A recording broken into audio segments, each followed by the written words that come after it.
Hi, so we are going to be doing C1.2, which is cell respiration.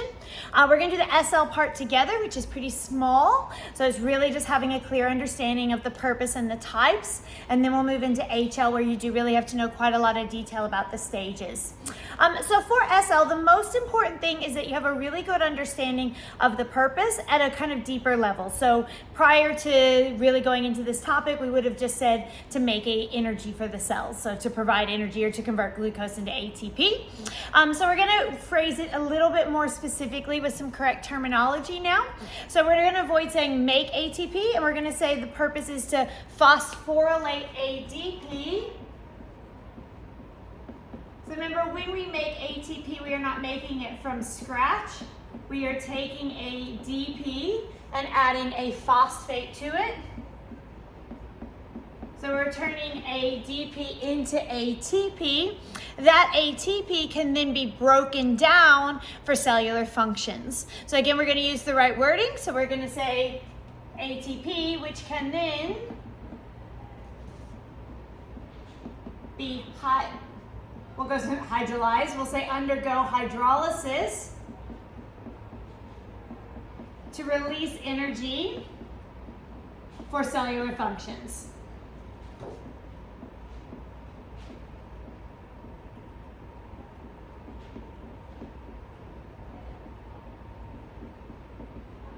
So our key kind of terminology here that we picked up is we want to know this word phosphorylate. So adding a phosphate onto ADP, and we want to talk about hydrolysis. So hydrolysis will turn ATP back into ADP. So those are kind of our two key words there. When we say for cellular functions, remember you could have to give examples of what those would include. So that would be any sort of anabolic reactions, which would include like protein synthesis, DNA replication, things like that. And then any sort of transport, so active transport, but also transport for mitosis and things like that. So active transport, but also movement of cellular components leading up to division. Okay, so that is kind of the purpose. You do also need to have a good understanding of ATP. So let's draw a little ATP molecule over to the side. So it is a nucleotide. You do need to know that. So this would be a normal adenine nucleotide. The sugar is actually ribose. It is a modified nucleotide. So it is going to have two additional, sorry, that should not be an A, that should be a P. Two additional phosphate groups. And in particular, this phosphate group here is an unstable high energy covalent bond.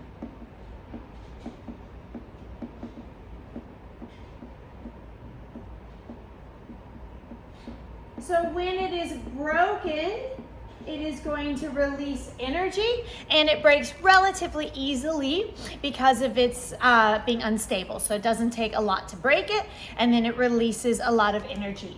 You do need to know the full name of ATP, which is adenosine triphosphate.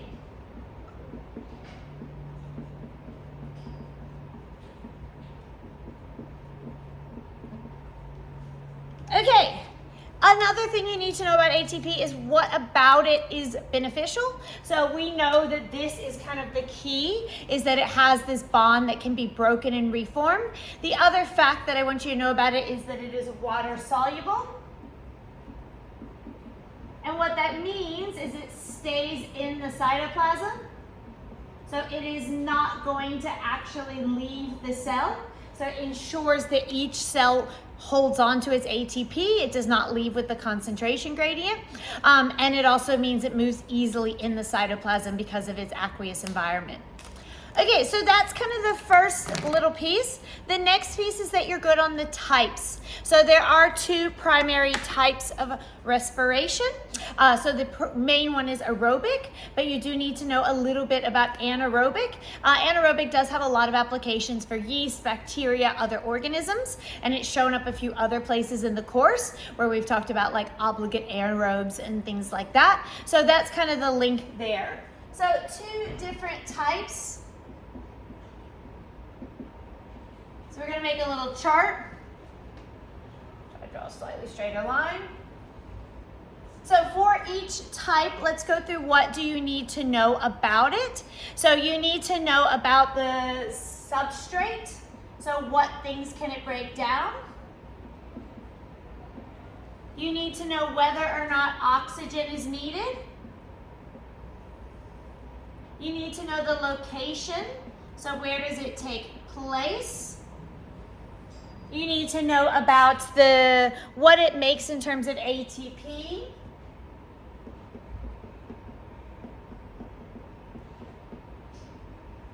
You need to know the actual waste products that are made. And then we'll put down here the steps. So just a heads up, if you're HL, try to make that chart on the smaller side because we have quite a lot to have to put underneath for the detail. If you're SL, you can just make that the entire page. It can be the world's largest chart. But for HL, keep it a little bit small if you're trying to fit it on a single page. All right, so then here's my chart. So then we are going to be comparing aerobic and anaerobic respiration. So aerobic versus anaerobic. And it might make sense to actually start with the name. And so the first thing you want to know is that aerobic means it is requiring oxygen. And SLs or HLs, you should know that that is because it is the terminal electron acceptor in ETC. So that should kind of be your reasoning. SLs just that it requires. And then anaerobic does not use any oxygen. Therefore, anaerobic is generally done, certainly in us, when we're oxygen deficient. Of course, there are other organisms like yeast who are preferentially anaerobic even in the presence of oxygen, but it doesn't use oxygen. So that's kind of the key, is that oxygen is never used. The other important thing is the location. So aerobic respiration is going to rely on the mitochondria for the second two steps, while anaerobic happens all in the cytoplasm. So it does not require the organism to have mitochondria. And then if we're going to go kind of moving around a little bit, let's look at the steps and then we'll fill in the rest. So in terms of the steps, if you were asked about a similarity, the main similarity is that they actually both start with glycolysis. So glycolysis is the first step in both of them. So that is the beginning point. For aerobic, it then goes to the Krebs cycle, and then from Krebs cycle, it goes to the electron transport chain. So it has 3 steps, whereas for anaerobic, it does glycolysis, and then it goes straight to fermentation, and back then to glycolysis. So it's a 2-step process compared to a 3-step process. And of course, even 3, you could break down link and actually say this is more like a 4-step process. So a longer process. Okay, so what does it break down? So both of them definitely can break down carbohydrates. So we generally think of glucose, but it can be other things.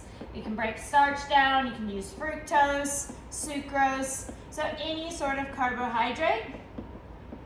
For anaerobic, that is all they can use. So anaerobic respiration only uses carbohydrates because it does glycolysis, and the other things like fats and proteins enter later than glycolysis. So for this, it can only break down carbohydrates, whereas this can break down carbohydrates, lipids, who actually have a higher yield per gram. So if you have 1 gram of carb versus 1 gram of carbohydrates, the lipids will actually give you more energy because they have more hydrogens, which is part of what makes energy in the process. And you can even use protein, which would kind of be your third choice. But if you have a diet rich in protein, you can use the amino acids in your diet if you don't need them for structural purposes.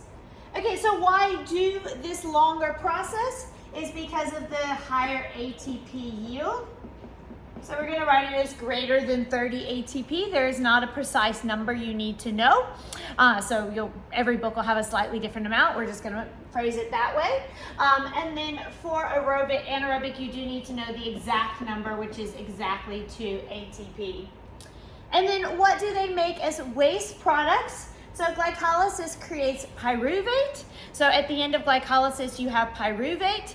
For aerobic, it will then go into Krebs cycle, which will make carbon dioxide, and then electron transport chain, which will make water. So those are the waste products.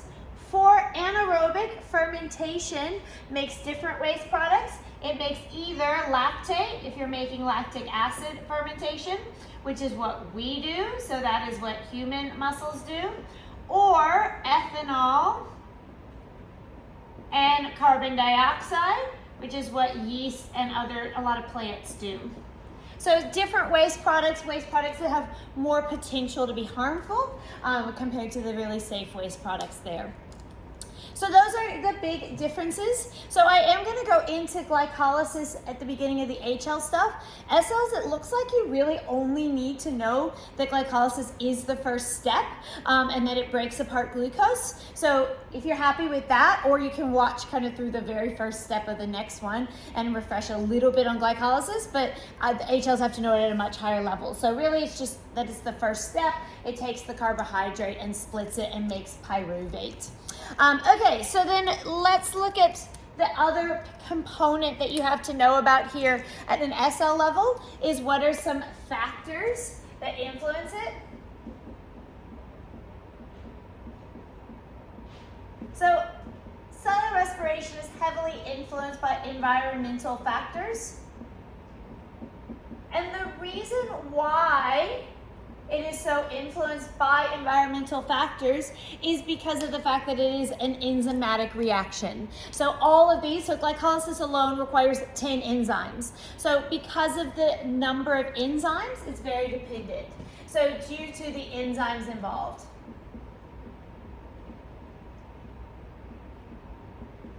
So it would be subject to things like amount of substrate as well. So if you change the substrate, but a lot of the factors that influence it are related to it having enzymes.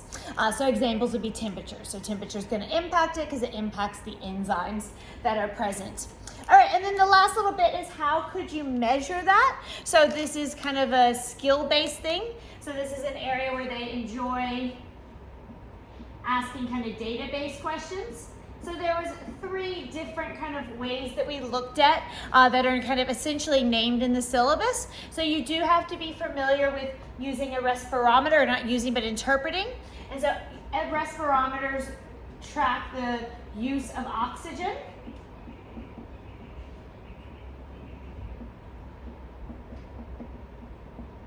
And so for any of these, you're going to use it to actually calculate a rate. So you're going to use this measure, and then you're going to calculate a rate. So you're going to use of oxygen is a disappearance of a substrate, so that enables you to calculate the rate. The next thing that we looked at is the mass change, so loss of mass. And loss of mass is really tracking the breakdown of the carbohydrate and the release of it as a gas. So as we break down a sugar and release as a gas, they are going to lose mass. So being able to track mass change as an indication of cellular respiration, or if mass goes up, it's an indication of photosynthesis. And then the last one would just be to production of CO2. And that is going to be done generally with a sensor. Okay, so those are essentially the 3 ways that you would have to potentially get data and know how to calculate a rate. So like I said, that's my understanding that that's about all you really need at an SL level. So the rest is going to go into HL detail.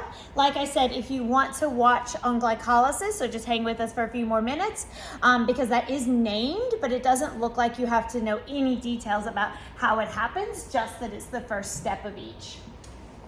All right, so we're going to make a giant chart now. So we love a good giant chart.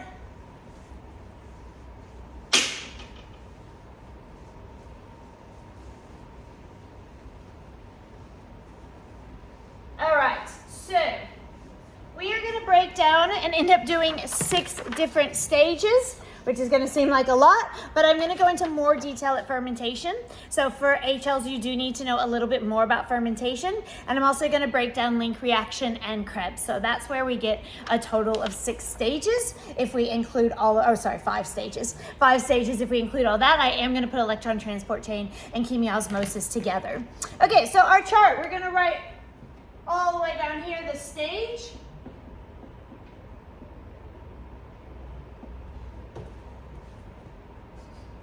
Terrible drawing lines. Okay, the next thing you need to know is the location. So where in the cell does it happen? The next really important thing to know is the purpose. So a lot of times you could get marks just by really understanding why this stage is happening. Also, if you understand the purpose, it'll remind you of everything else. The next one is possibly the least important to memorize, but I'm going to include it, which is the reactants. The reason why I say it's the least important is if you memorize your products, you should be able to work backwards to your reactants. So if you know your products well, you ought to be able to kind of figure those out. And then you need a little bit of room at the very end of your chart for the products. And those are important, so I would recommend memorizing your products. Like I said, then if you got asked on the reactants, in theory you could say what was needed for each of these. And then this is going to be the process. So that is going to be the rest of our page.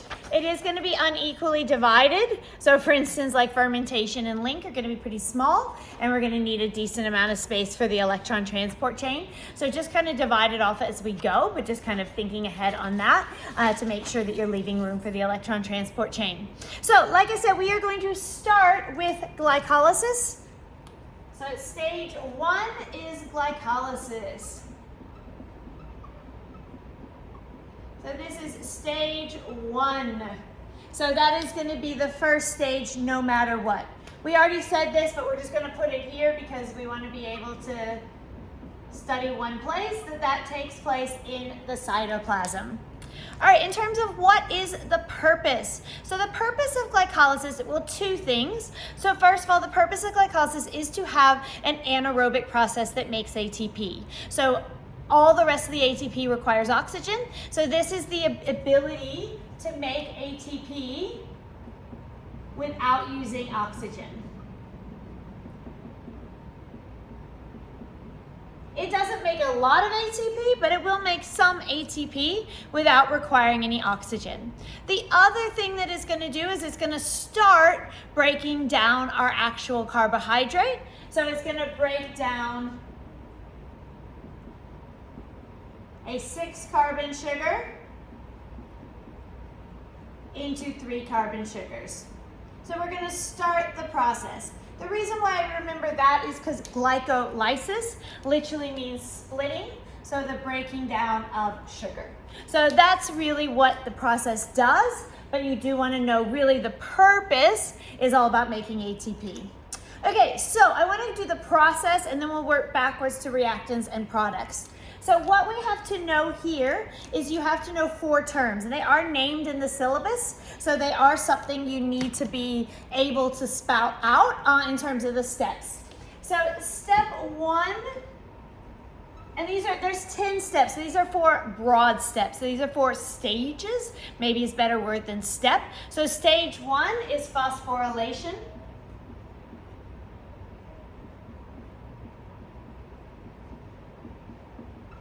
So what we're going to do in phosphorylation is that we are going to take glucose and add 2 phosphates to it. So it's going to have glucose, which is a 6-carbon sugar, and then to each side we are going to add a phosphate. That phosphate comes from ATP. So this stage requires ATP. So the first stage of glycolysis actually uses ATP rather than making it.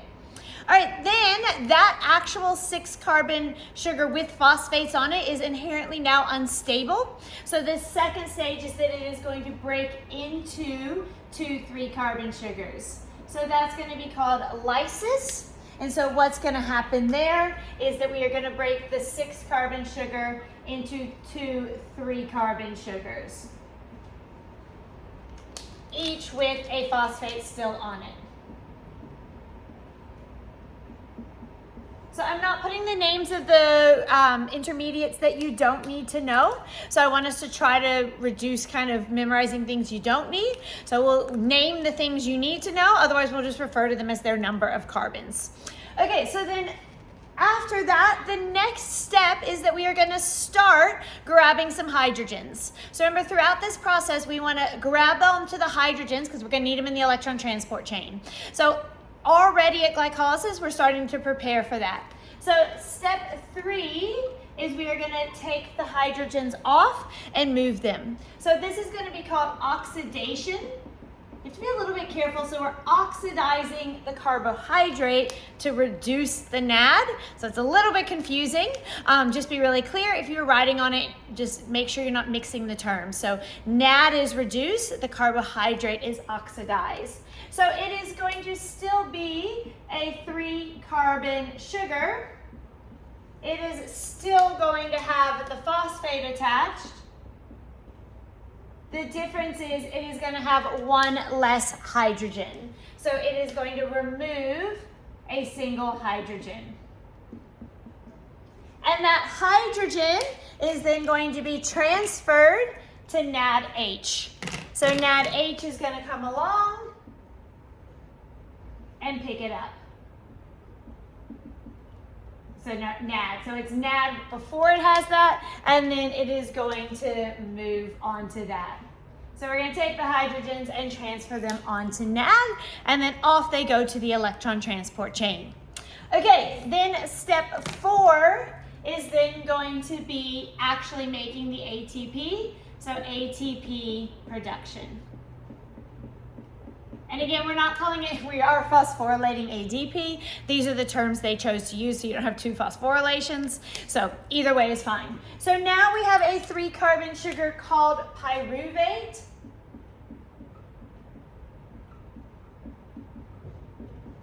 So we're going to have 2 pyruvates. And the phosphate went away.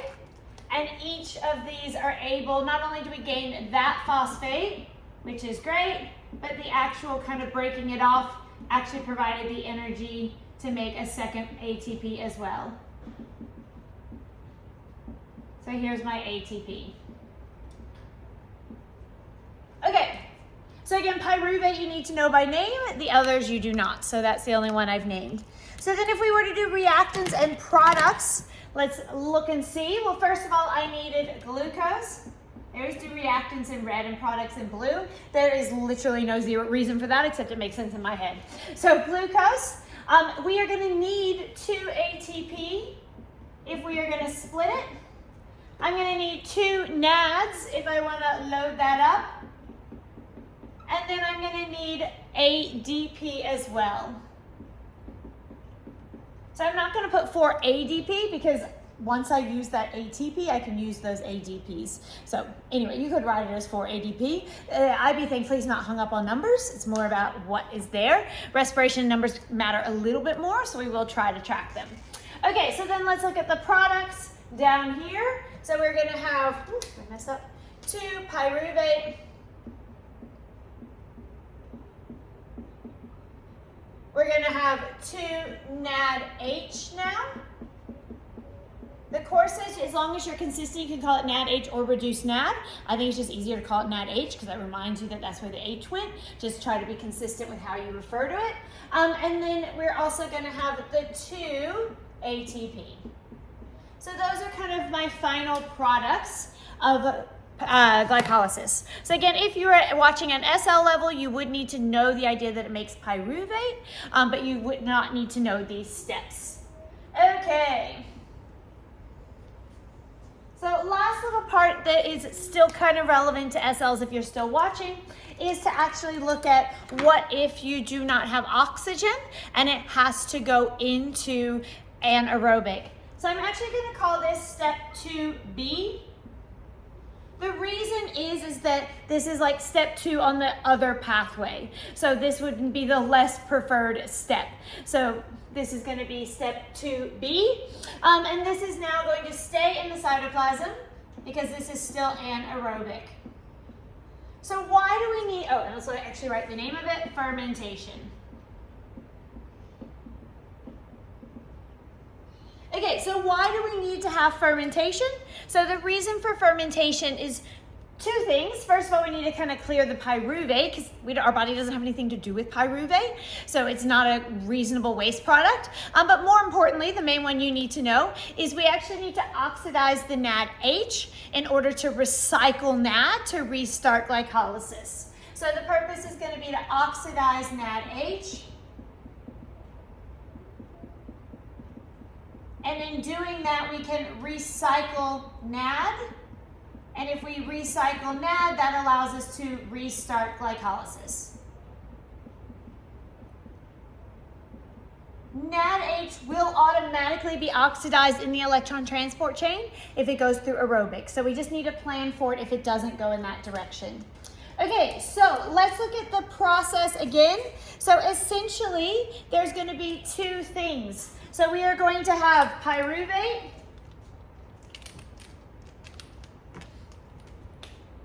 So we're going to take pyruvate, and then we are also going to take the NAD,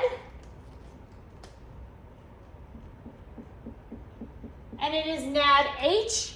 And so our goal is going to be to take the H and move it off and transfer it onto pyruvate. So we're going to basically have pyruvate accept the hydrogen, and that's going to change it into a different compound. There's two pathways, and we'll do those as the products. So one is lactic acid fermentation. And with lactic acid fermentation, it is also reversible. So that means once oxygen is present, it'll turn the lactate back into pyruvate, and it will go into the Krebs cycle. And then the other one is alcoholic, and it is not reversible, and they are going to have the different waste products. So really all you need to know about fermentation is all about getting rid of that hydrogen off of NADH so that you can recycle it. So let's do reactants and products. So if we look at our reactants and our products, we would say, well, what do we need to start with? We needed the pyruvate, and we needed the two NADHs. What do we have at the end? We have back to having just NAD, which is good. That was our goal, is to get NAD back. And then we have some sort of waste product. So we either have lactate or lactic acid, you can call it either, or we have ethanol and CO2. So if it undergoes the anaerobic alcoholic, it releases CO2 as well. Okay, so that is kind of everything anaerobic. So now we're gonna keep going with glycolysis. I'm gonna just go ahead and do the last one down here because it's fairly short, and then I'll have to erase. So let's say instead of doing fermentation, things are going well. So it is now going to come into step 2A. So this is the preferred step 2. So it skips fermentation as long as there's oxygen present. And it's going to go into first the link reaction. So sometimes you'll see link reaction and Krebs combined into one step. Sometimes you'll see it referred to as two distinct steps. Either way is fine. So where does this actually happen? So this is going to happen in the matrix of the mitochondria. I'm going to draw where the matrix is on the next step just because I have a bit more space for it allocated. Actually, on my little sheet, I just put like both of link and Krebs in the matrix and made that one big column. Just can't really do that on my board because of my erasing plan, but just to let you know in case you were wanting to do that.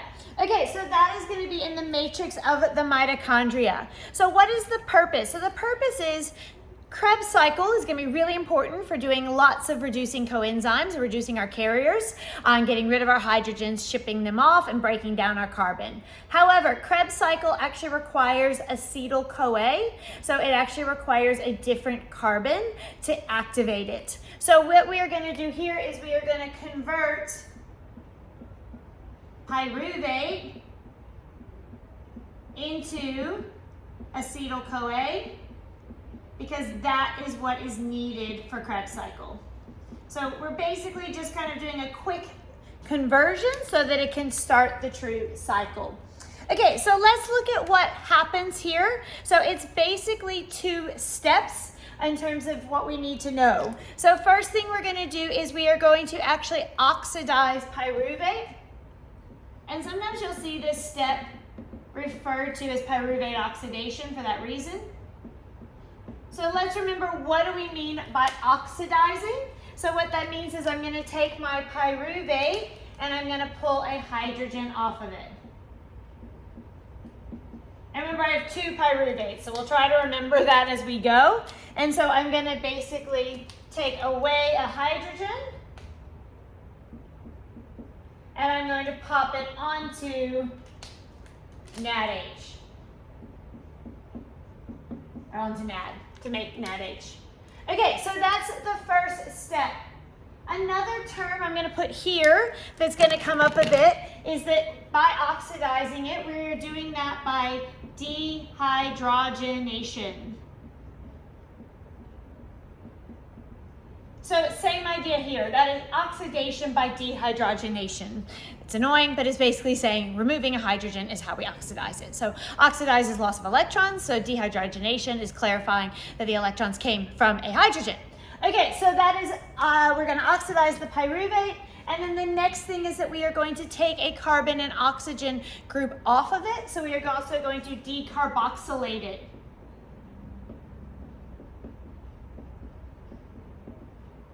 So now what we are going to do is we're going to take our sugar. It's probably not called pyruvate anymore. So we're going to take our 3-carbon sugar. We are going to remove a carbon and oxygen group, and the result is going to be a 2-carbon sugar. So we're going to have a 2-carbon sugar. Interestingly, that little 2-carbon sugar is going to also collect a little coenzyme A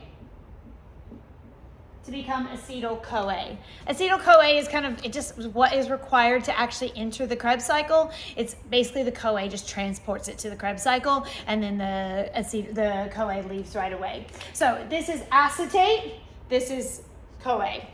So that is kind of what we're looking at there. So let's look at our reactants and our products. So reactants are going to be similar because we're starting with the same thing. So we're going to have our 2-pyruvate. We are not going to use our NADHs though. They have gone to the electron transport chain. So what do we need? Well, if we are going to actually take the hydrogens off and make NADH, we're going to need 2 NADs. And then that's basically it. I'm not going to add the CoA. We could add the CoA in there, but we don't necessarily need to worry about it. It's not usually included. Okay, so then what have we made? We have made by the end 2 acetyl-CoAs. And we have also made 2 NADHs. We have also made 2, because this is happening for each one, carbon dioxides. So the 2 acetyl-CoA that I need for Krebs, plus the 2 NADHs that are going to go to the electron transport chain, plus the 2 carbon dioxides that will get released as waste. Okay, so I'm going to erase because we have 2 stages left. So hopefully you have a bit of space left for our 2 main big ones, which is going to be Krebs cycle and then electron transport chain. Give me a second to do some erasing.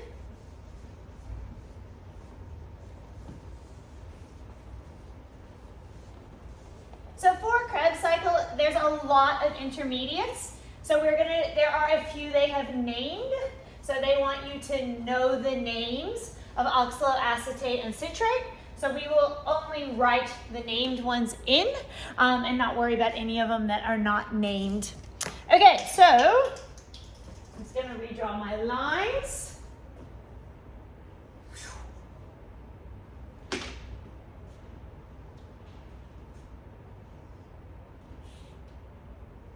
All right, so in terms of how we call Krebs cycle, we could call it 2A continued. We could go ahead and call it stage 3. I'm going to go ahead and just continue it as 2A plus. So remember, 2A was the link reaction. This is kind of part of the same stage. So generally speaking, when you talk about aerobic respiration, you just talk about the 3 main stages. So you consider link and Krebs to be one stage. But you do have to know specifically what happens in each part. So Krebs cycle, often called the citric acid cycle. That is after citrate, which is the initial reactant. Krebs after the man who discovered it. We'll call it Krebs because that's shorter. And that tends to be the language that they are using. Okay, so we are in the mitochondria. And so while we're on this, let's also do a little drawing. So we're in the matrix of the mitochondria. So if we were to draw a little mitochondria, this is actually covered elsewhere in the course, like E2, I think. But you do probably need to connect it. So the matrix is this part in here. So that's the matrix. Okay, what is the purpose of Krebs cycle? So the purpose of Krebs cycle is essentially to reduce the carriers, so reduce NAD and FAD, in order to transport the hydrogens over. So the purpose of it is really dehydrogenation and reduction of the coenzymes. So we're going to say the purpose is to reduce NAD and FAD for the transport of hydrogen to the electron transport chain. So our purpose here really is all about grabbing the hydrogen. So our goal is we start with glucose, which is C6H12. We want to grab all 12 of those hydrogens. So I need all of them to make the next step run. So it's really grabbing hydrogens. So that's really the key of what the real purpose is. Okay, so let's look at what actually happens. So we are going to have entering here is going to be our, so we're going to say for 1 acetyl-CoA. And interestingly, the CoA is going to go away right away. So the CoA is just for transport, and then it's going to leave. So it's like, whoop, and then leaves. So then what we have is we enter with this 2-carbon sugar. So there's my acetate. In order to start the process, it needs to be combined to a intermediate or a kind of constant reactant that's there called oxaloacetate.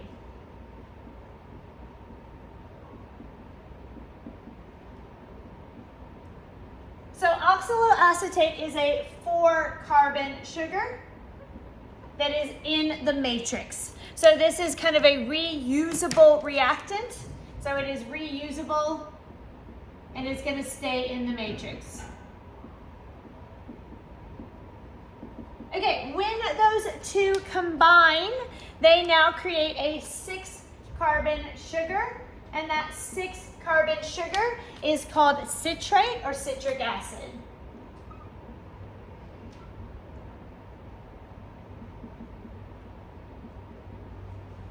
So we temporarily have a 6-carbon sugar, and now we are going to go through a series of reactions that are ultimately going to turn it back into oxaloacetate.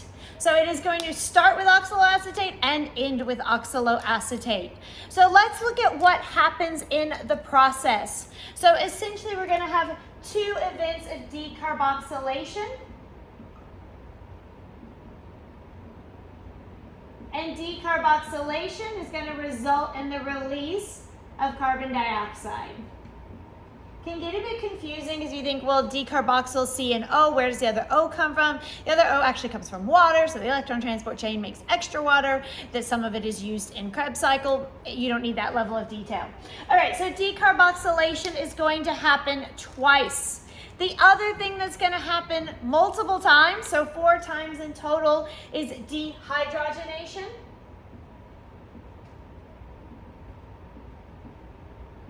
So those are going to be dehydrogenation events. How you phrase it, you could also say they're oxidation events. You could also say they're reduction events because they're reducing NADH. It's all how you phrase it. So dehydrogenation might be the safest way because then you're really focusing on that. So at each of these points, we are releasing a hydrogen and they are going to come and be collected by one of our carriers. So NAD, NAD, NAD, and for apparently good reason, FAD, who is a worse coenzyme. So you can call them electron carriers, you can call them coenzymes, either term. I think they use electron carrier more in IB, but you'll see kind of both. So those are going to be my carriers, and they are going to transport them to electron transport chain. So they are going to move them to the electron transport chain. So that's probably the main events, is that we break off the carbon dioxide. Once we break off these carbons, we will be left with 4. So remember, we went up to 6, and then we went down to 5, down to 4 oxaloacetate, and then we're going to remove, so citrate, or the acetyl-CoA has 4 hydrogens, so it comes in as a 2-carbon 4-hydrogen molecule. And so once we get rid of the carbons, we also are going to take apart the 4 hydrogens. And so that is going to also happen. The one other thing that occurs as well is at one of these stages, we are able to make ATP. So essentially just the bond breaking does it. So it's called substrate level phosphorylation. You don't actually need that term. It's not in the syllabus, but it just means that the breaking of the bonds releases enough energy to phosphorylate that. And this is for one acetyl-CoA loop. All right, I'm just checking my note. Okay, and so that's for 1. So make a note that there are 2 for every glucose. That's going to be important when we do our math. Okay, so I'm going to do the products and then work backwards to the reactants, which, like I said, is probably the easier thing, is to memorize your products. Okay, so what have we made? We've made 1, 2 carbon dioxides, but we need, I'm going to do total, so I need to remember that. So we're going to make 4 carbon dioxides, so 2 for each loop.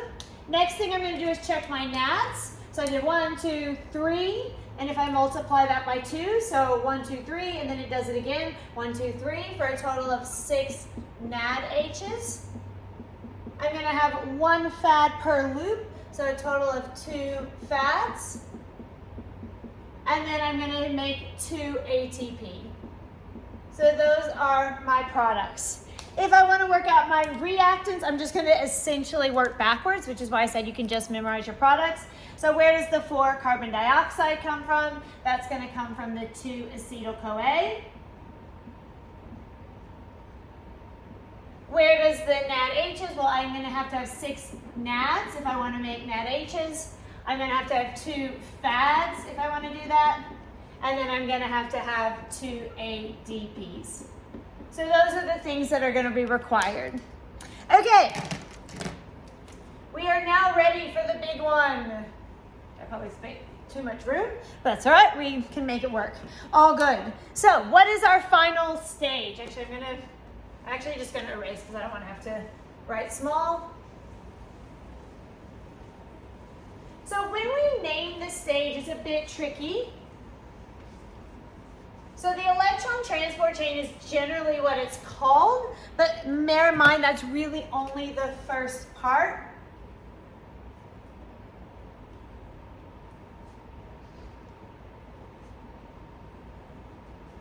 Okay, so we are going to call it at least both. So we are going to say that the final stage, stage 3 now, is going to be the electron transport chain.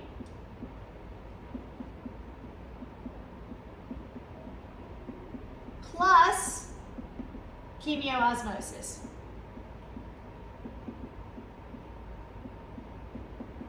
So if you add the electron transport chain plus chemiosmosis, you're going to get the making of lots of ATP. So they don't seem to use the word oxidative. I used it with my class, so I'm just going to put it there because you do need photophosphorylation for photosynthesis.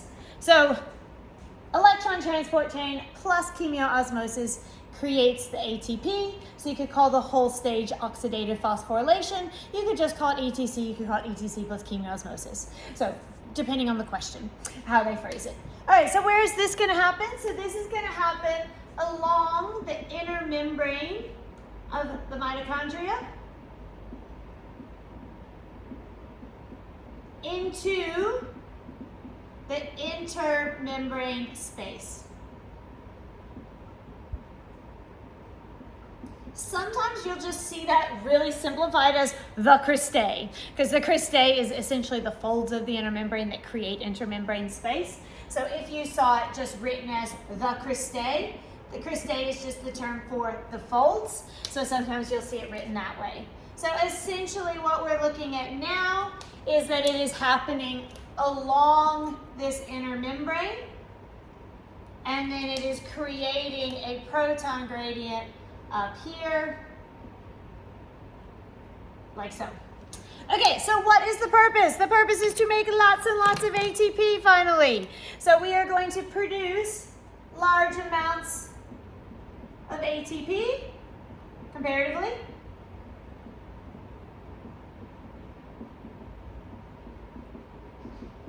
And we are going to be doing that by activating our special enzyme, ATP synthase.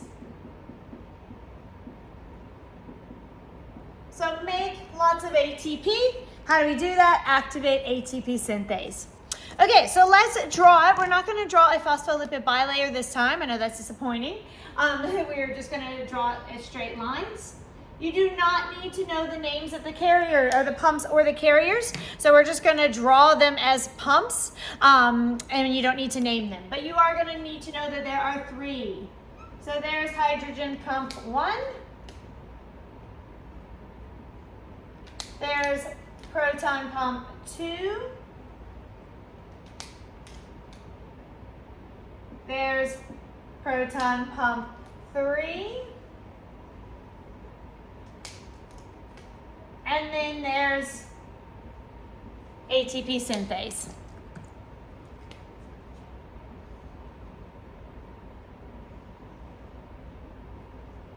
Whoa. Like so. Okay. So again, the only one you have to absolutely know the name of is ATP synthase.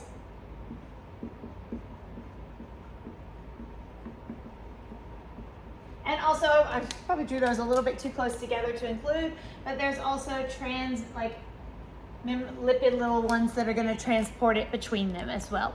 So I should have had 2 of those. They're just a bit small, sorry. Okay, so NAD and FAD are going to arrive. So NAD is going to arrive at the first one. FAD is going to arrive at the second one, and they are going to lovingly donate their hydrogens. So we are going to oxidize the carriers. NAD is going to be oxidized at the first one. And as a result, it is going to have a higher ATP yield.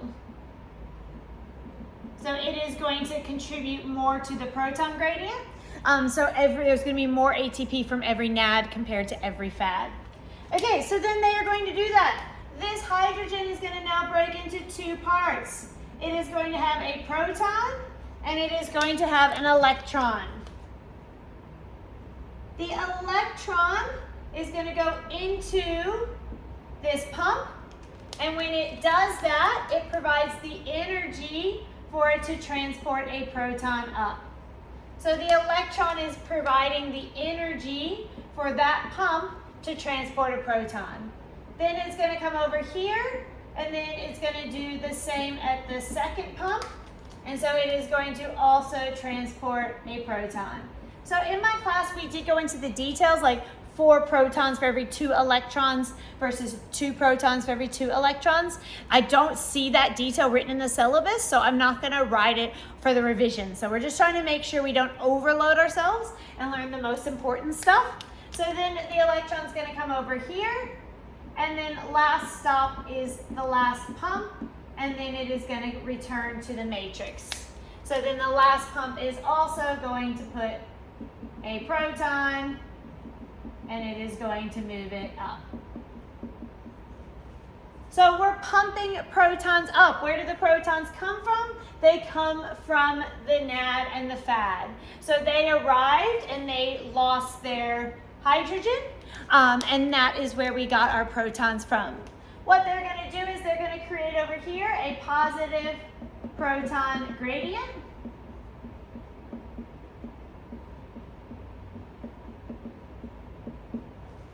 So this whole part here is the electron transport chain.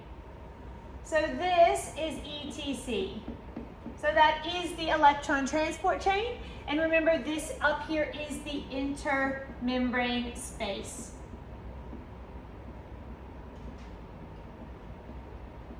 Okay, so that is the electron transport chain. Now what we are going to have here is going to be chemiosmosis. So because of the proton gradient, meaning there's more protons in the intermembrane space than in the matrix, the protons are now going to come and they're going to move through this first part that has kind of like a drum. So they are going to move through, and as they move through, they are providing kinetic energy. So as the protons move through the actual channel, so it's just a channel. So as they do this, they are moving through the channel section, and they're going to come back down here into the matrix, and they're going to join together with that electron. So this process, that's chemiosmosis. Because of this kinetic energy, that is going to give the ability to take ADP and use that energy to add a phosphate. So in the bottom half of ATP synthase, so the top part of the membrane is acting as a channel, but it's kind of a drum-like channel that they move through. We're going to add the ATP, and we're going to make add the phosphate to ADP, and we are going to make ATP. And we are going to make lots of this. So it kind of depends on how you calculate it. So it's essentially lots. So we're going to write approximately 28.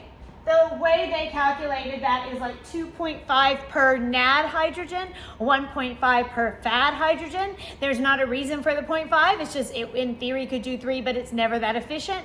So there's not a great number. So we're just going to put lots. So basically between kind of 1 to 2 for every hydrogen coming through. So we loaded up 12. So remember, we had a total of 10 NADs if you account for the ones that were from glycolysis, link, and this, and 2 FADs. So for all 12, we make at least 2, and the ones that came off of the NAD tend to make a little bit more. So around 28 is our very loose approximation. Okay, once that is done, then we have this left over. So that is going to be a hydrogen.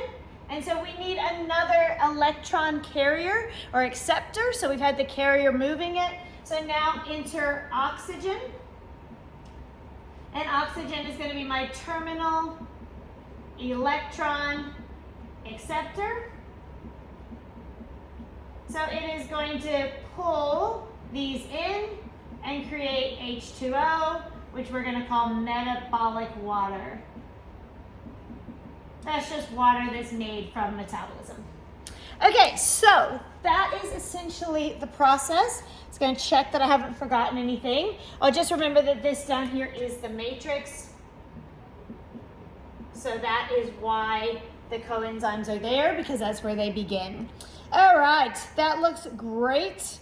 Perfect. So the moving of the chemiosmosis, we just want to clarify here that moving protons through the channel provides the energy. That is what creates the kinetic energy that allows for that to happen.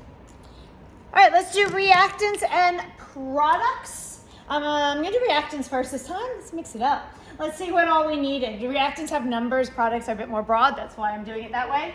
So if we want this to happen, I need 10 NAD. That's going to be 2 from glycolysis, 2 from links, and 6 from Krebs. That's where those are going to come from.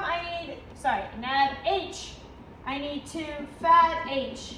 As you'll see from my note, being careful, just be careful with that. It's easy to drop it, and then you won't get the point if it doesn't have that on. All right, then I need oxygen to be my terminal acceptor, and then I need lots of ADP.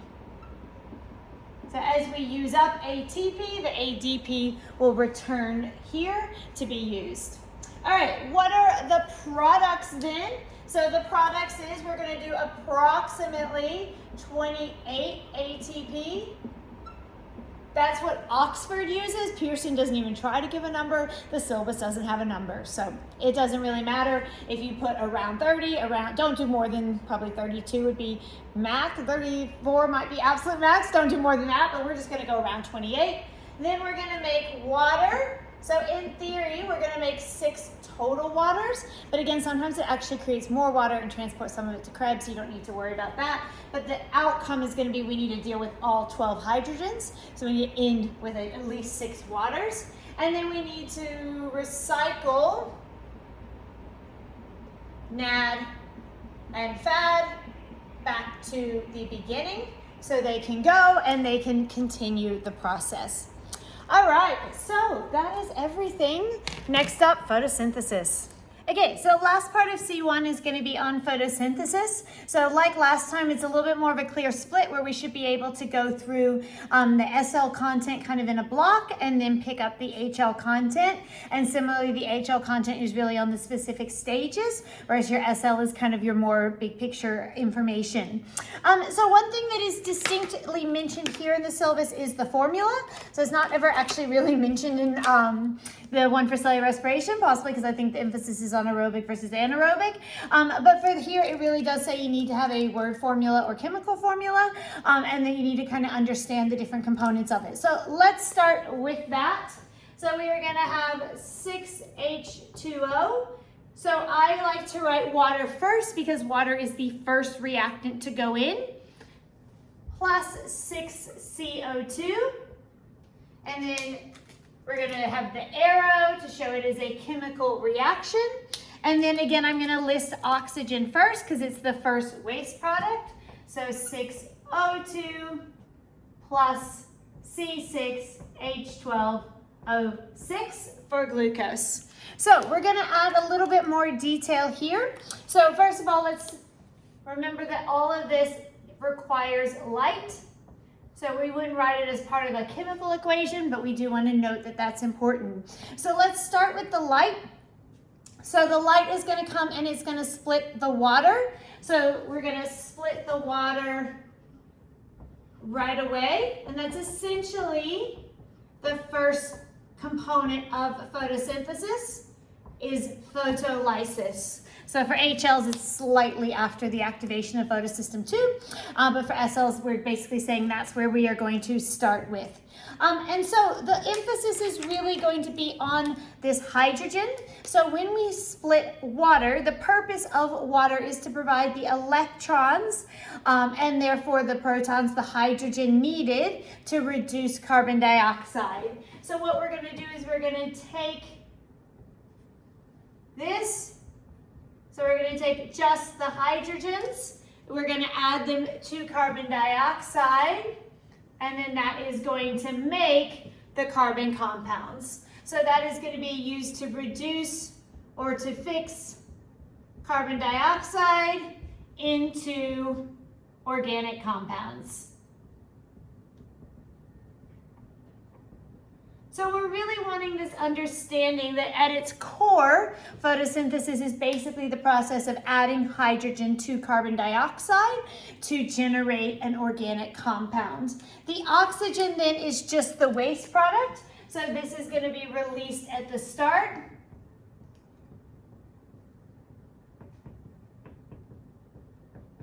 And it's going to be an ecologically important waste product, because it is going to be responsible for maintaining oxygen for the planet. Another random point that they have in the syllabus is make sure you know that not just plants do photosynthesis, but algae, who are actually a protist, do photosynthesis. 25% of the world's photosynthesis is done by algae, who are protists, and also cyanobacteria. So we have bacteria that are also photosynthetic. They do the same process. They do it a little bit differently in terms of not having chloroplasts, so the process is a little bit unique to how we've covered it. So the oxygen is going to be released. The hydrogen is going to be taken, combined with carbon dioxide in order to make the carbon compounds. So that is kind of the main things there. While we're on the things that it needs, let's do limiting factors. So basically anything that is required is also a limiting factor. So we're going to actually emphasize light. So light intensity can be a limiting factor.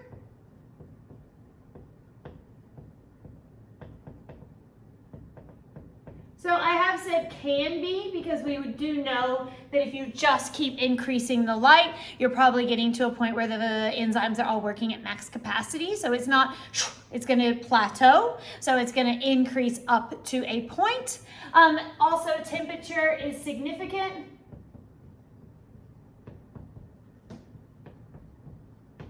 So temperature is an important factor as well, due to the enzymes that are involved. So those are two of the factors you could have to talk about is sunlight increases until you're at max efficiency of your enzymes. Because of its reliance on enzymes, it's going to increase it up until point of around denaturation and then drop off. So those are two things. The other limiting factor is amount of carbon dioxide. So that is a limiting factor as well, which presumably water would also be, but that's the other one that they've mentioned. And the other little thing that's specifically in the syllabus here is that there's been some work on carbon enrichment experiments, trying to kind of basically map what is going to happen when we start to have these elevated carbon dioxide levels due to global changes in climate change and fossil fuel combustion.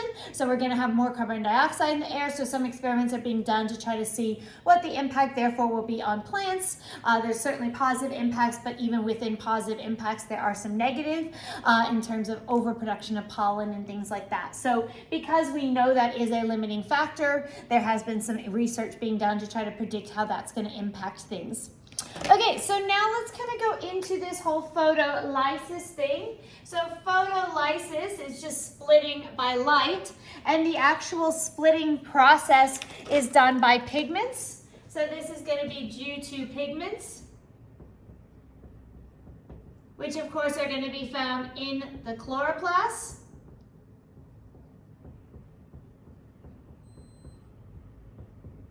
So pigments are going to be responsible for that. So when we say a pigment, it is going to be a molecule that traps a specific wavelength of light. So it is going to be a molecule that captures specific light wavelengths.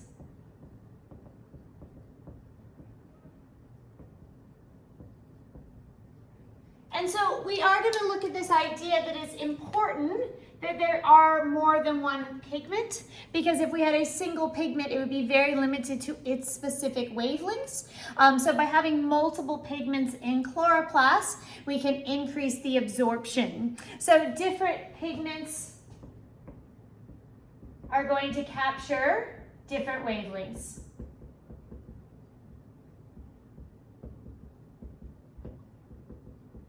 So that's kind of the last big part that we need to look at an SL level, is this idea of pigments.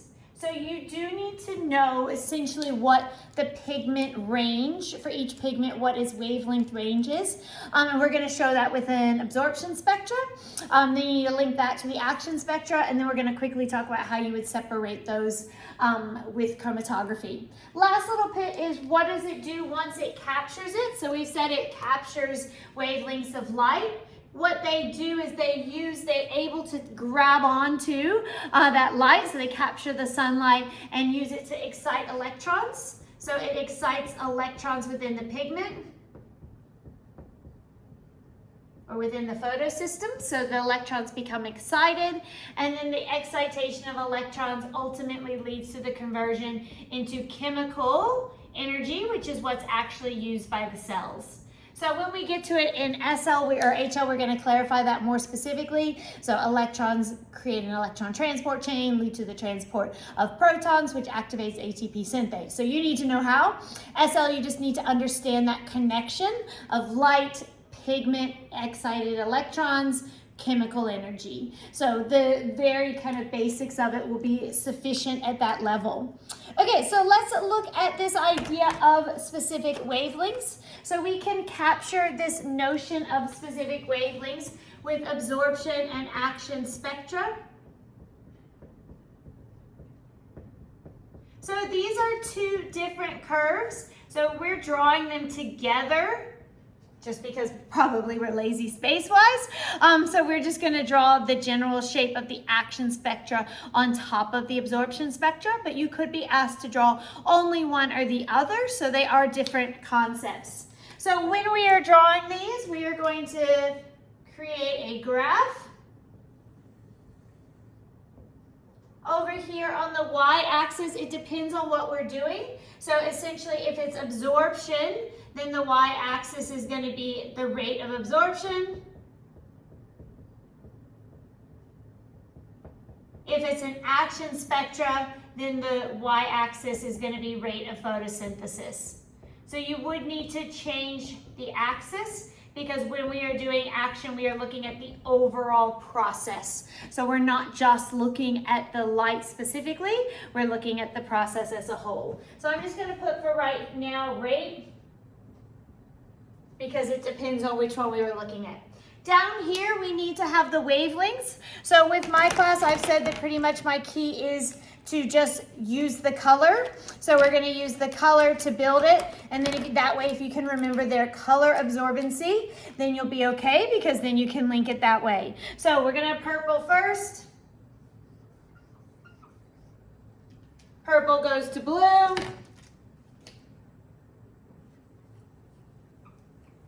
Blue goes to green. Green goes to yellow.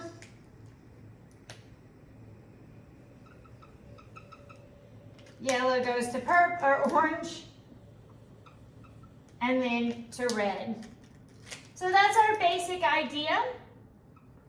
So if you kind of draw that on, we're gonna, at the end, we can basically add some wavelengths. So you're basically gonna put here around 400. So that's gonna be our wavelength of light. Down here, we're gonna put about 800. And then you can essentially just space it out in between. So you can put kind of 500 right at the start of the green, and then you can put 600 around there, or in between, and then around 700. Okay, so something like that. So if you put the colors and then just adjust your numbers accordingly, you should be okay in terms of how to do that. So then now let's go through our individual ones. So I always do chlorophyll A first. So if you can get chlorophyll A right, because then you can do chlorophyll B in accordance with that.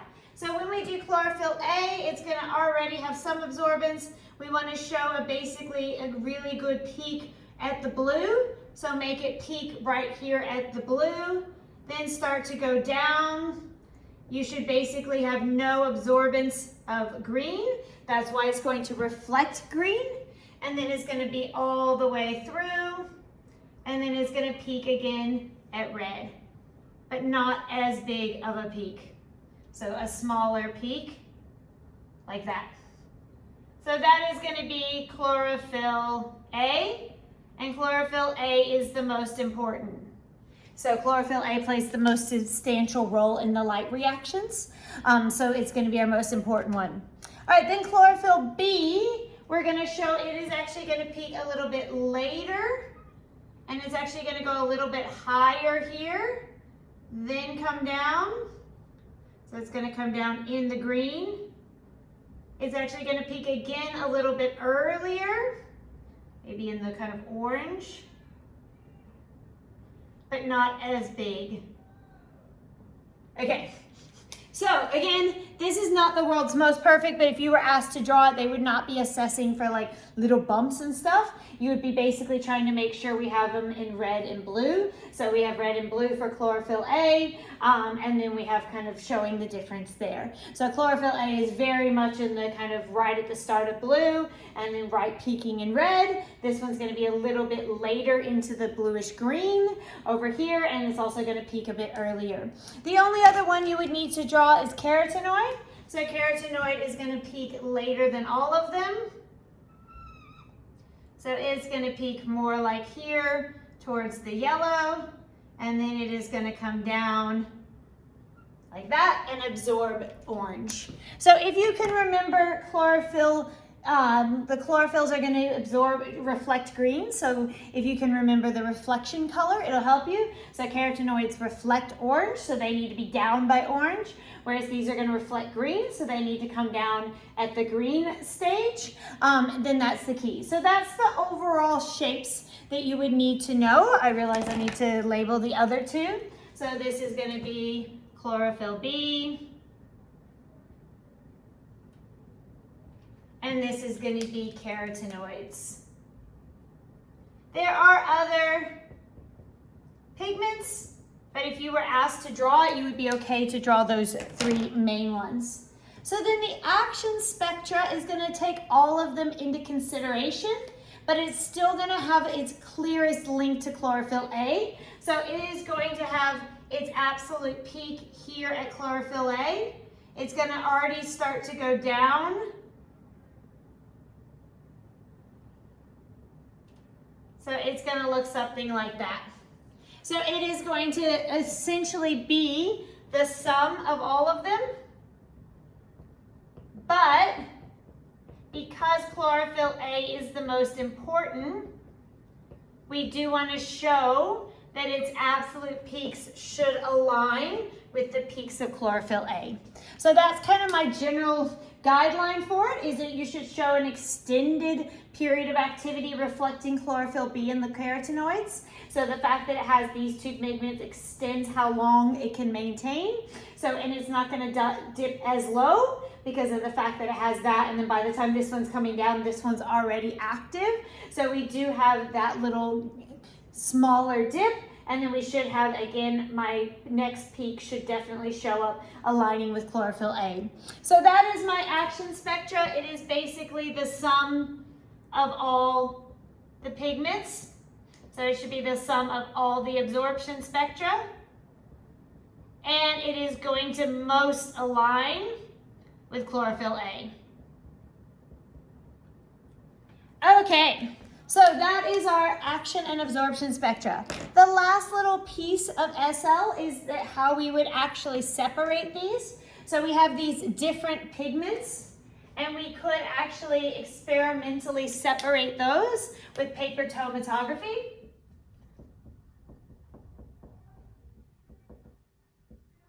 So those can be separated with paper chromatography.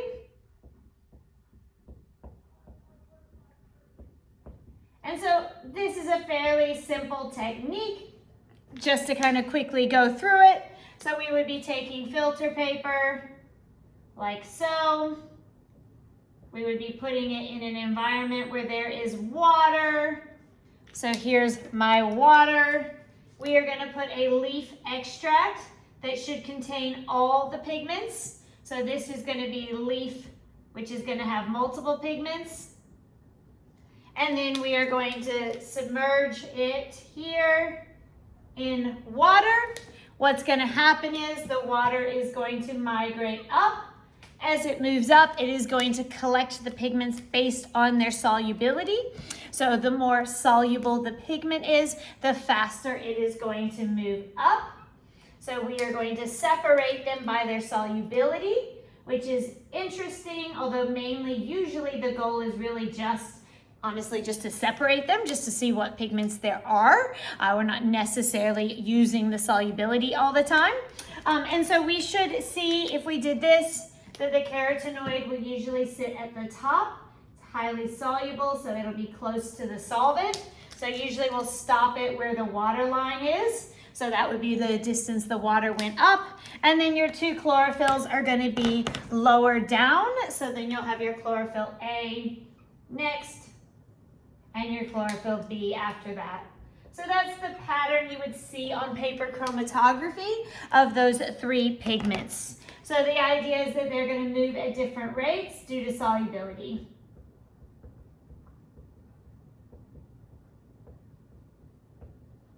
And then the last thing is that you could have to calculate an RF. If you are asked to calculate RF, you'd be feeling very excited that you were asked to do that, not magnification, because this is actually a really easy calculation. So if you were calculating the RF, which is just the retention frequency, which is just what we use to quantify how far up it's moved. So instead of just doing it in centimeters, we're going to do it essentially as a percent compared to a proportion. So it just kind of quantifies it more evenly, so that if we use different amounts of kind of filter paper and so forth, that would take that into consideration. So that's going to be the distance by the solute, which is just the pigment, over the distance by the solvent, which is the water.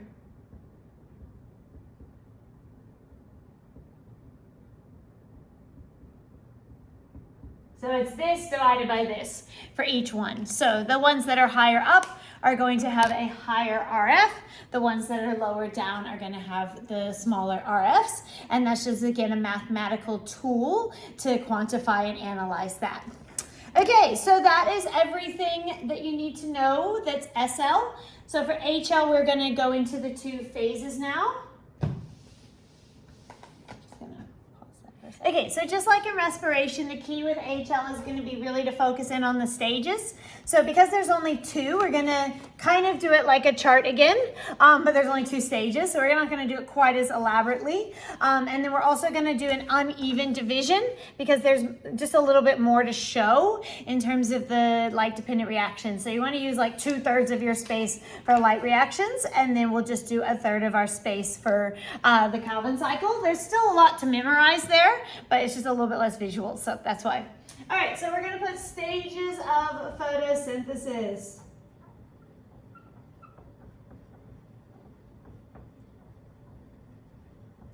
So it's a trade-off because we have fewer stages, but both stages are a little bit more complicated. So less but more detail at each one. All right, so I'm going to put in the middle, I'm going to put a chloroplast. So again, they've kind of put this in B2, but I don't think it makes terribly much sense to go into the process if we don't remember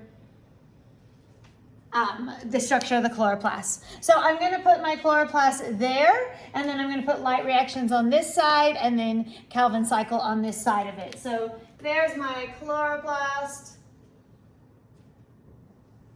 like so. I'm going to give myself a little bit more room for the light reactions, and then we're going to divide it up. So up here I'm going to write light-dependent reactions.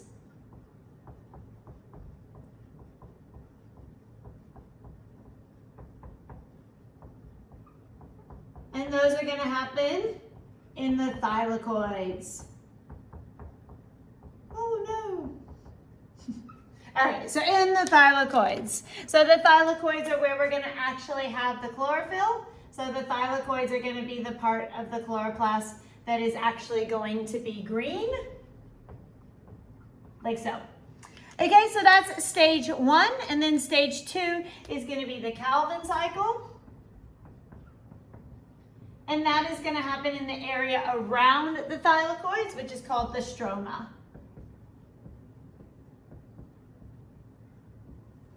And so the area surrounding the thylakoids is going to be the stroma.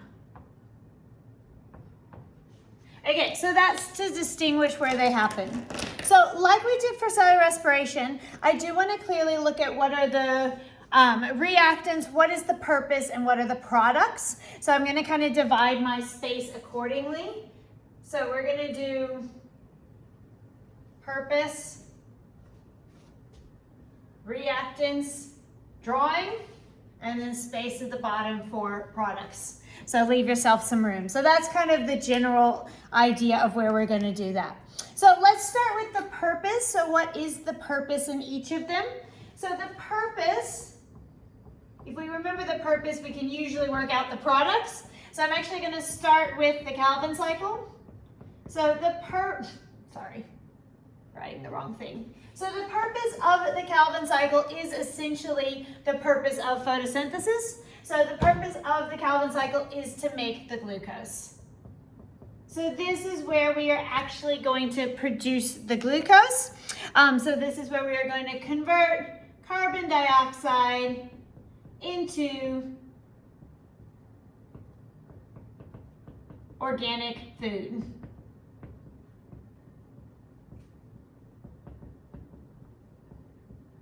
So generally carbohydrates, but they can actually convert it into other things as well. So they can convert it into starches, fructoses, amino acids, things like that. So into some sort of organic compound that is used like we use food. So that's the purpose there. This actual conversion though requires energy. So the purpose of the light reaction is going to be to produce the ATP needed for the Calvin cycle.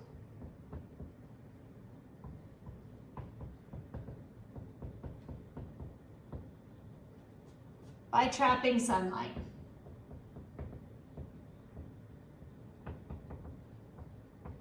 Or absorbing sunlight.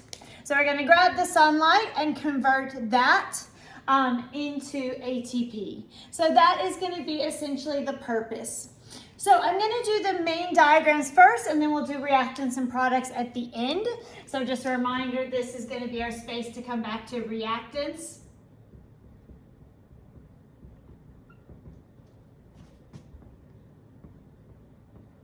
And then at the end, we'll put the products. Okay, so the light reactions are the most complex of all the steps. So I'm going to do something a little bit different. So you can draw it straight across. So we can just draw a thylakoid. Just because of spacing, I'm actually going to extend it out, and I'm actually going to show ATP synthase kind of sitting on the other end of the thylakoid. It'll just give us a bit more space to show the actual space. So there is a method for my madness, but you can show it different ways. So if you were to look it up online, some books will actually show just the linear pathway. Some will actually show ATP synthase kind of further along the thylakoid. It exists different places in different species, so that's not a be all and end all. I'm just choosing to show it that way specifically to basically spacing. So I'll show you what I mean. I'm going to just show you rather than tell you. So let's start with our membrane. So I need to show some photosystems. So I'm going to start with photosystem 2. I'm going to show like the reaction center like that. Then I'm going to have the proton pump. Like so. Leave a bit of space because we do need to have in here, we do need to add our little carrier as well. Okay, next we're going to have space for another carrier. Then we're going to have another photosystem.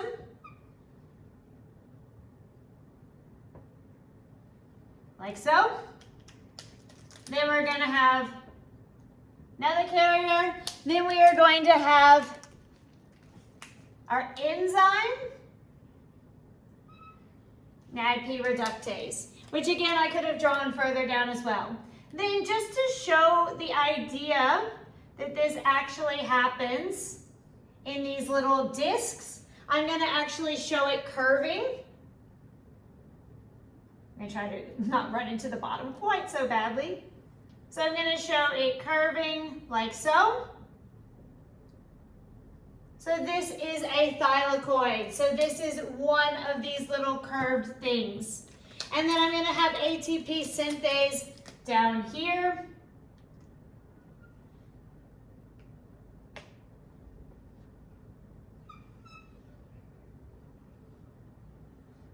Okay, so there's ATP synthase. And then here's the rest of my membrane. And I'm not going to draw it all the way because I don't need all the rest of it. So again, sorry, that probably adds a little bit to the complexity of the drawing. I just didn't really have a good amount of space for ATP synthase. And I like to try to emphasize that it is that shape, that it is the shape of a disc. So it does go all the way around like that. Okay, so let's start with some things that are happening in this. So let's label some things. So this is going to be photosystem 2.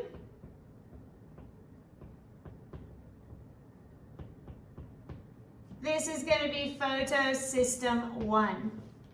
Okay, so let's work out what's going on inside the photosystems. So they're going to have pigment arrays.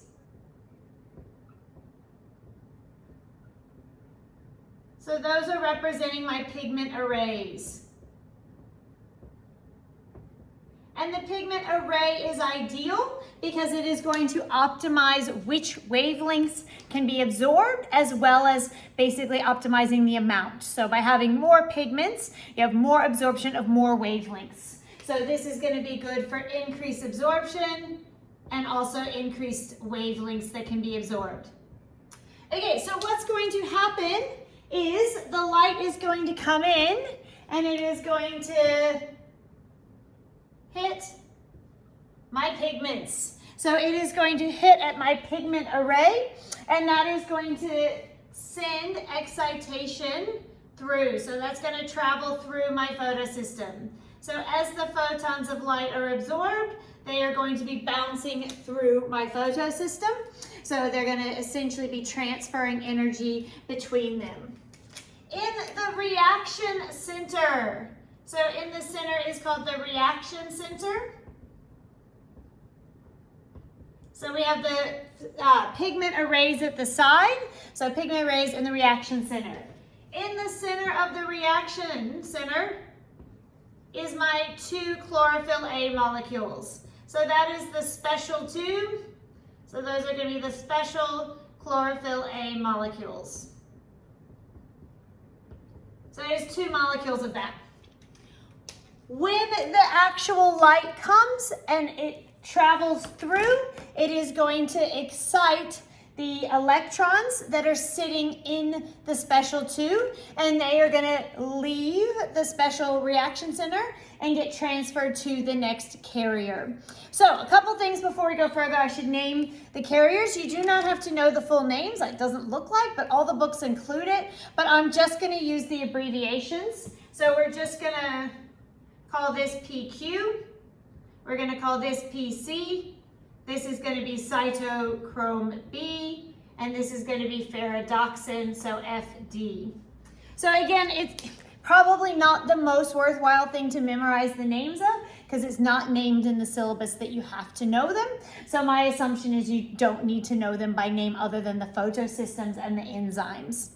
Okay, so it is going to send off electrons. What I'm going to try to show in this one tiny diagram is the difference between cyclic flow and non-cyclic flow. So at any given time, 2 electrons are going to be activated, but I'm going to show one of them going through a cyclic pathway and one going through a non-cyclic. So we'll do our little pink electron is going to be cyclic flow.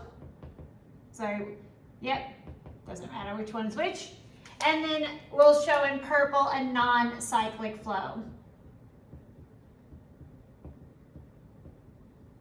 So we're going to indicate with those colors the differences there. So this little electron is going to get shot up. Woohoo! It is going to come over here. So I'm just going to show in purple lines that that's where the electron is going. So the plastoquinone is going to collect it and is going to transfer it over here to cytochrome B. Cytochrome B is a proton pump. So when this happens, it is going to excite the pump. Before we get to our proton pump, there's so many things. We need to add in what else is happening at photosystem 2. So when this happens, at the same time, we are going to enter water. So after the electrons have left, so they actually leave first. So the electrons leave due to the excitation. Now the energy provided by this process of exciting electrons is also going to enable photolysis to occur. So this is all happening at photosystem 2. And so the electrons leave photolight, that charging up of the electrons and then moving is actually what provides the energy for photolysis. And what we're going to see here is that essentially this is going to create protons, which are going to come over here and contribute to the gradient. So the oxygen is just going to leave. Bye-bye, oxygen. But the hydrogen is going to split into protons, and electrons. So every hydrogen is going to split into protons and electrons, and then the electrons are going to come up here, and the electrons are going to replace those that were lost at photosystem 2. So it doesn't have to wait till photolysis occurs. The electrons leave, but then the water comes and replaces them. So it's basically like the last water's electrons. So it just kind of continually replaces them. So 2 electrons leave, and then the water replaces those 2 electrons. So that is all happening at photosystem 2. So photosystem 2 is the trapping of the light, the initial releasing of the electrons, and then photolysis to replace those electrons. So now let's keep going with my little cytochrome B. So cytochrome B is also a proton pump. So as it comes through here, it is going to add a proton. So when it moves through there, it is going to transfer protons that are naturally in the stroma into the thylakoid space. So this is the thylakoid space. So just a reminder, this is a thylakoid membrane. That means that the area around the thylakoid membrane is the stroma. The area inside of it is the thylakoid space, or the inside of the thylakoid. Okay, so now my non-cyclic electron is going to continue on its journey to plastocydin, and then it's going to come over here to photosystem 1. Photosystem 1 also contains pigments.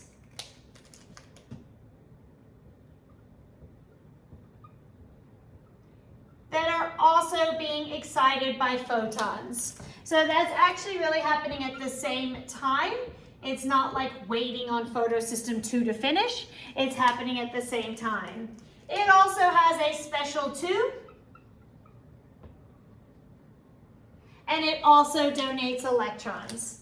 So this electron is basically coming down here to essentially replace anything that was lost coming out of photosystem 1. So this electron is coming all the way here.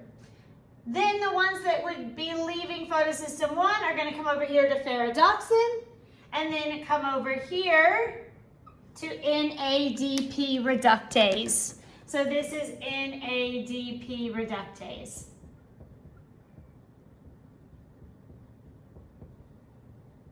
Okay, so these hydrogens' job is not done. So essentially, this is a mini electron transport chain. You'll notice it's a smaller electron transport chain than respiration, which has 3 proton pumps. So it's just one little pump, but it is creating a proton gradient. So just like before, the goal here is to create a proton gradient because we are going to be trying to activate ATP synthase. So here's ATP synthase, and so we are creating a proton gradient. Once those electrons have created the proton gradient, they're going to have another job. So what's going to end up happening is that they are going to have to move over onto rejoin as hydrogen and go help with the Calvin cycle. So let's look at this. Keep going. Sorry, the ordering is a bit weird. I probably should have done a numbered step somewhere. I might go back through at the end and try to clarify that. So the protons are down here. So then they are going to essentially go through ATP synthase by chemiosmosis.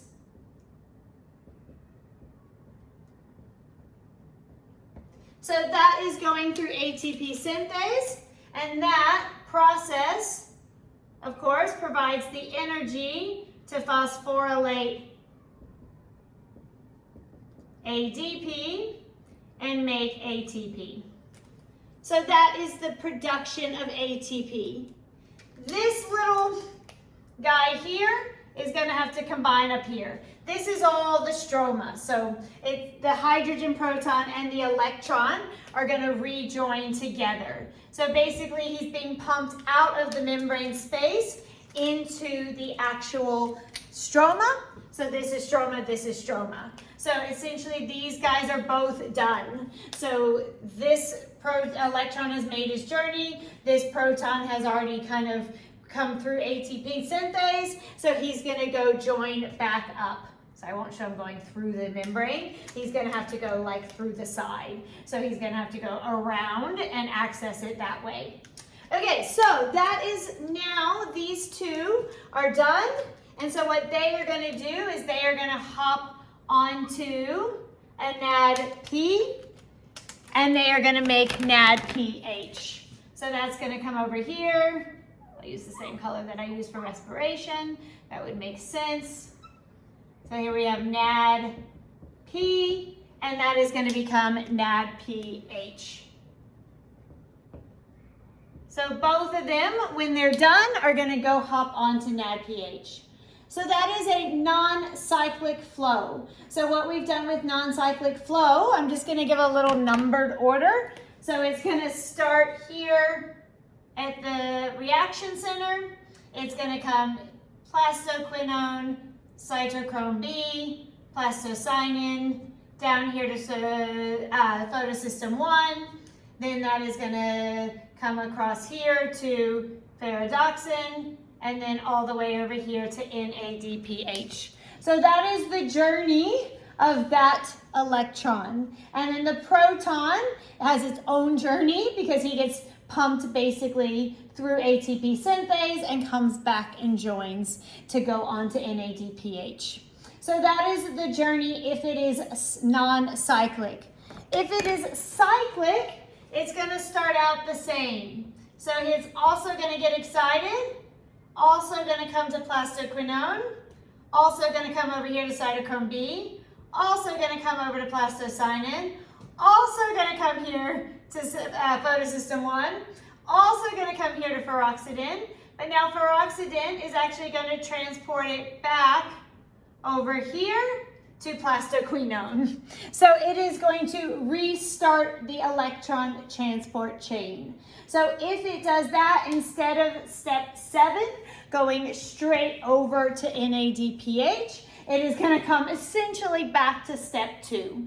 So if it comes back to step 2, then it is going to go back through that. And again, it could do that again and again. The reason for that option is so that you can make more ATP if you need more ATP, or so that in the absence of NADPH, something can be continuing. So it allows for it to continue going if you don't have this here. The reason you would not have that there is if it's held up in the Calvin cycle. So if you've loaded up all your NADPH and it's sitting over here, but there's not enough carbon dioxide, then this could in theory stall. So one thing it will do is it will start to kind of go through some cyclic phosphorylation and make some extra ATP in preparation. So this whole process is called photophosphorylation.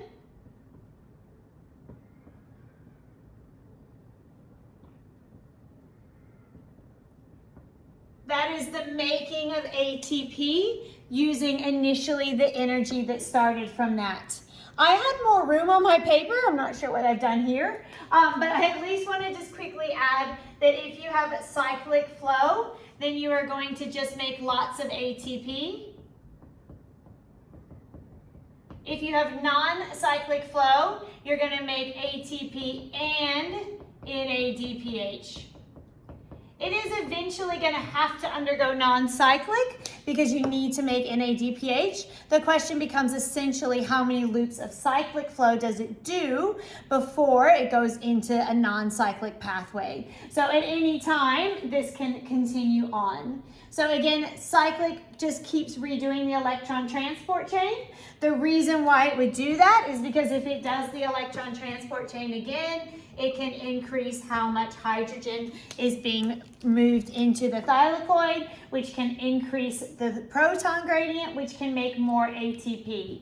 So there is going to be a higher proton gradient for cyclic. So if it moves in a cycle and keeps alternating, we can create a higher proton gradient, therefore we can make more ATP. Okay, so there's a little bit of chaos there. I am aware of that. Main idea is, again, if you understand cellular respiration, electron transport chain builds a proton gradient makes ATP. So you've got that. So all you're adding to it is this, where do the electrons come from? It's a bit more straightforward for electron transport chain in cellular respiration because we know that they come straight off of NADH and FADH, so they just pop off. Here, they're having to come from sunlight. So we're adding that extra piece in of, instead of them just being delivered, we're having to actually capture the sunlight and then use it to split water to replace the electrons. So there's a little bit more at the forefront of it, but the actual kind of production of a proton gradient and the actual production of ATP is essentially the same process. Okay. So let's do our reactants and our products to work out what's going on here. So we know for this to keep going, we have to have water because that is going to be my electron donor. So if I do not have water, I won't be able to replace the electrons in the photosystems and they'll stop working. So I need to have something that gives me those electrons that can keep being energized. So that's going to be a key thing. What else do we need to have? Well, we need to have some NADP. And that actually is going to be important because that means that the Calvin cycle needs to be effectively running to recycle that. So if the Calvin cycle was stalled, I would run out of NADP. And I need ADP to make the ATP. So similarly, at some point, if it kept going through cyclic and the Calvin cycle wasn't working, it would run out of its ADP and all of the light reactions would stop. So once it's basically charged up all of the ADP it has, then everything would halt. So we need the water for the electron donor. And generally to make a single glucose, we would have to have 6 waters because we essentially are going to ultimately need 12 hydrogens. So we're going to need to transport those. So those are what we are going to need. What are we going to make? So if we look at our products, our oxygen is just going to be our waste. So we are going to make our oxygen is just going to be a waste product. We are going to ultimately make 6O2. Doesn't totally add up number-wise in terms of where all that comes from, but it's fine. It all works out. There's some recycling of water from Calvin cycle back through. So 6 new water molecules, but often the Calvin cycle produces extra water and it cycles back in. So it's a little bit, don't get too hung up on the numbers. We're going to have oxygen. That's just going to be waste. The most important thing we're going to have is we're going to have the NADPH. It is not worried, this course is not worried about the numbers. If you were interested, you would need 12 NADPHs because again, we're going to ultimately need 12 hydrogens to make our glucose. So you would need to create a full 12 to make a single molecule of glucose, but it doesn't necessarily, like the Calvin cycle can get started as it goes. So it's not like it waits till it has 12. It can kind of be happening in synchrony. So NADPH and ATP. And it would need 18 ATP to do the same. So that would be the number. But again, it can kind of start the Calvin cycle until it's, and then start recycling. So that's why we're not really super into the numbers with this, because there is kind of a constant, and then this starts going. So it doesn't really start and stop. It's just kind of continuous. So we're just going to really focus on what it makes.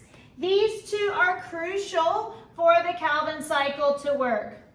So these are required for the Calvin cycle. So one of the things, because this is under theme C, so interaction interdependence, is to make sure that we're quite clear on the relationship of these two processes. So you have to have those two things for the Calvin cycle.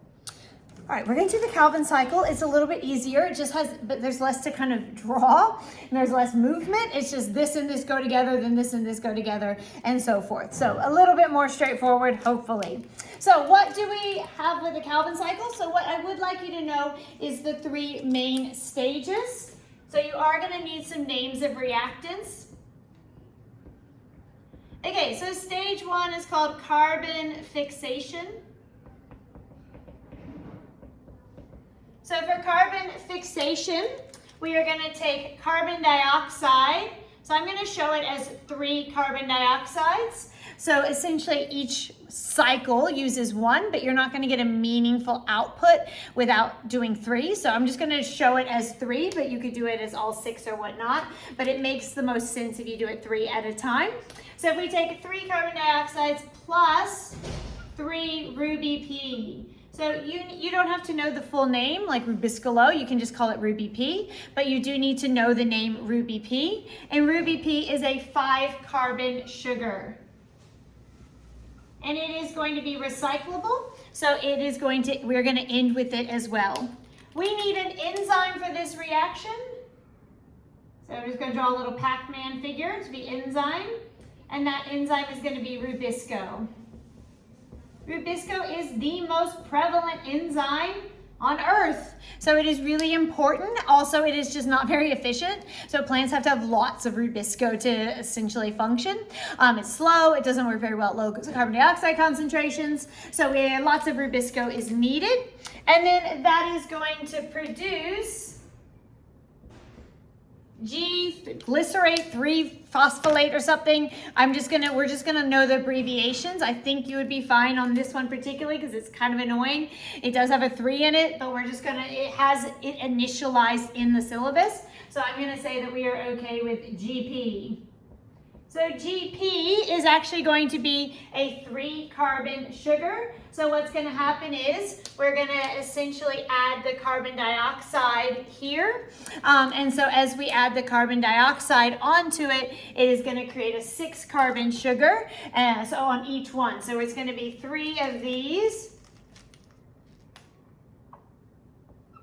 So 3 Ruby P plus 3 carbon dioxide is going to be essentially 3 6-carbon sugars, but these are going to split immediately. So that is going to lysis, and we are going to end up with 6 3-carbon sugars. So we would be taking 5 plus 1 is 6, but they just happen to be unstable and immediately split. So again, you could just do this as 1 carbon dioxide plus 1 Ruby P equals 2 GP. But if we're going to come down here and look at our actual intermediate, like in terms of some sort of outcome, we need to add enough together to even make a single product. So that's why I'm doing it that way. So 3 carbon dioxide plus 3 Ruby P with the help of Rubisco makes GP. So we're actually going to make 6 GP. So 6 of these 3 carbon sugars. Okay, so that's step 1.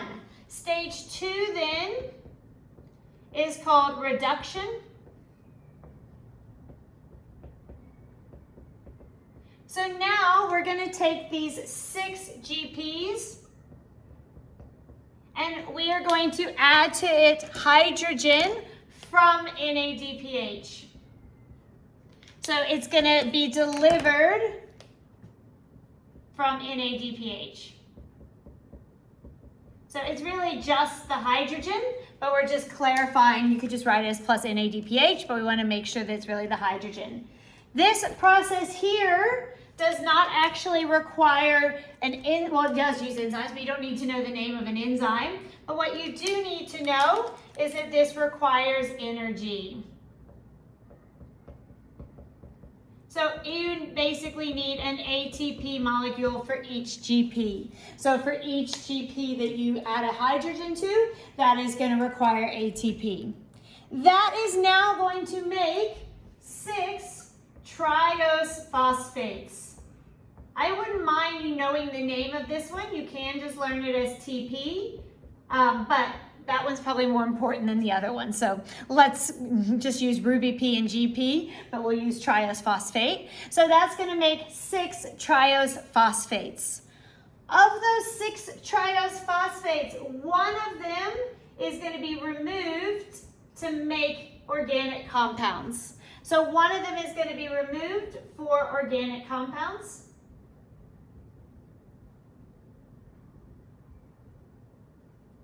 But I cannot remove, and to be clear, let's just make sure that we keep our numbers up. So remember, GP was a 3-carbon sugar, and triose phosphate is also a 3-carbon sugar. So this is going to be 1 3-carbon sugar is removed.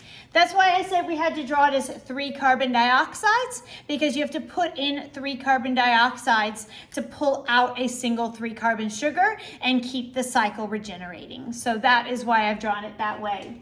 So what we did here is we removed 1. So 1 of these was removed, but I made 6 of them. So the other 5 are going to go on to the next phase. So 5 deep triose phosphates are going to stay in the cycle. They are going to come over here to stage 3. And they are going to do stage 3, which is regeneration. So what they are going to do in regeneration is that we are going to take 5 triose phosphates and we are going to convert them into, so remember, triose phosphate is 3 carbons. So we have 15 carbons here. So I have 5 3-carbon molecules. So I'm going to take those 15 carbons and I'm going to shuffle them around, and I'm going to go back to having 3 Ruby Ps. And that's where I started with. And so Ruby P is a 5-carbon sugar. So it's 15 carbons either way, but I'm just going to return them back to that. So now this is going to begin again. So that is able to restart the cycle, because we do not have, plants do not have unlimited amounts of Ruby P. So stage 1, carbon dioxide plus Ruby P equals GP. Stage 2, GP plus hydrogen using ATP creates triose phosphate. 1 triose phosphate gets to be removed. The rest has to be regenerated to replenish the Ruby P. So again, there's lots of numbers and details here. If you don't remember the numbers but get the idea, so if you could just do carbon dioxide plus Ruby P equals GP, GP plus hydrogen equals TP, keep some, regenerate it back to Ruby P. You should be fine on that. So Calvin cycle is less visual, but still has quite a bit of fiddly names of things that you need to know. So then once you have the Ruby P, you restart, and this triose phosphate is what is used to make organic compounds. So let's look at what our reactants and products are. And notice I'm not going to put Ruby P as a reactant because it's a recyclable one. I could put it in there as well. It's just not generally stated as a reactant because it's already there in the stroma and returns to the stroma. So what do we need? First of all, we have to, one more thing. This process also requires ATP. So 2 different places require ATP. So I need to have enough ATP to run this process. I have to have NADPH in order to have a source of hydrogen. So that's where my hydrogen's coming from. So I need to basically insert extra hydrogen to make it. And then of course I need carbon dioxide. I showed you here that this was for 3 carbon dioxides, and that makes you 1 organic compound that's 3 carbon. So if I wanted to make glucose, which is a 6-carbon sugar, I would need 6 carbon dioxides. So that's why the general formula has it stated as 6, if assuming that we are making glucose. So on that note, we are going to make 2 triose phosphates if we use 6 carbon dioxides. So if we do triose phosphate from round 1 plus triose phosphate from round 2, we make glucose. So triose phosphate is a 3-carbon compound. It actually still does have a phosphate on it from the ATP. That actually makes it easier to use it to actually create anabolic reactions to make other carbohydrates. But it's fine if you basically just know that it's half a glucose. So combine 2 triose phosphates and we have glucose. So the actual outcome is triose phosphate, but as soon as we have 2 of those, they can be merged together to make glucose. So that, of course, is my main product. But if we want the process to continue, we also need to recycle a couple things back. So we also need to recycle back my NADP once it is done. And we also need to recycle back that ADP. So those are going to go back to the light reactions, which is why if the Calvin cycle isn't operating correctly, the light reactions will stop as well, because they need to recycle that and return it over there so that that process can begin. All right, so hopefully you had more space than me. Mine was not nearly so crazy in my actual spacing than I tried to do it here for some reason. But this is the general gist of what all you need to know. It is a very dense in terms of memorizing topic, just a lot of terminology and so forth. But this, even if you don't remember the details, if you can remember the main steps, that's important, but do try to remember those intermediates as well. All right, bye.